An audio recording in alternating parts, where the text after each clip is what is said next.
Hola, buenos días.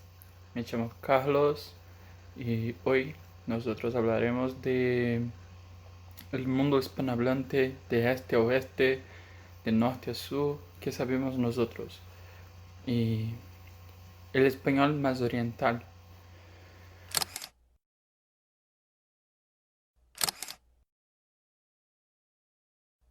El español, pues el mundo empezó con el Imperio Español, que fue del fin del siglo XV hasta el comienzo del siglo XIX, donde controló gran territorio ultramar del Nuevo Mundo y del archipiélago asiático de Filipinas, y que incluye territorio de Europa, especialmente la Península Ibérica, África y Oceanía, llegando a su extensión máxima en el siglo XVIII. Hoy, una larga lista de países que han heredado algo de este imperio, ya sea idioma, cultura, desarrollo económico o simplemente un lío colonialista. La mayoría de los hispanohablantes y de la cultura latina se encuentran en América, de Argentina y Chile más al sur, hasta Estados Unidos y Canadá más al norte, pero también hay un grande número en Europa y el norte y oeste de África, y en Asia un pequeño número en Oriente Medio, en Filipinas y algunas islas de Oceanía y una villa en Antártida. Las Filipinas hispanas tuvieron una colonización cristiana, donde el Imperio Español tenía dos objetivos: la evangelización y el control de terreno. Con la evangelización dividieron a los filipinos de los españoles en las ciudades para que fuera más fácil la evangelización de los filipinos que allá vivían. Otra importancia de la evangelización es la arquitectura y el arte religiosa, que allá se destaca el barroco. Ya el objetivo del terreno hicieron uso de de sistemas defensivos, desde torres, vigías, hasta las fortificaciones de las ciudades para fuera, que poco se hizo la presencia de los españoles en Oriente.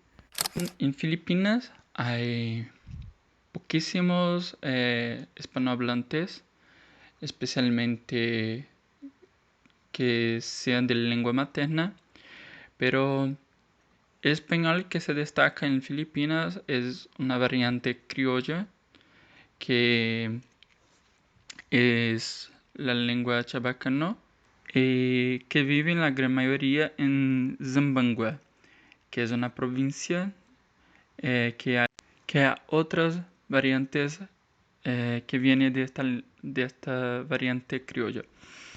Otra característica de español filipino son algunas palabras que fueron incorporadas en la lengua tagalog, en especial palabras relacionadas con la cocina, como cuchara, tenedor, entre otras.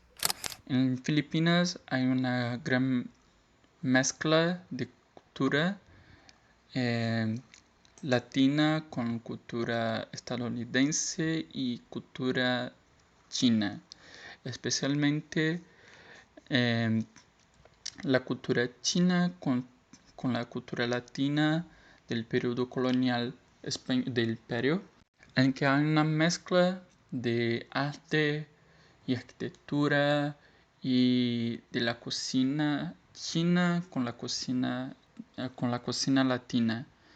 En algunas islas, de las más de 7.000 que hay en Filipinas, algunas tienen festivales religiosos y algunos bailes típicos de la cultura latina.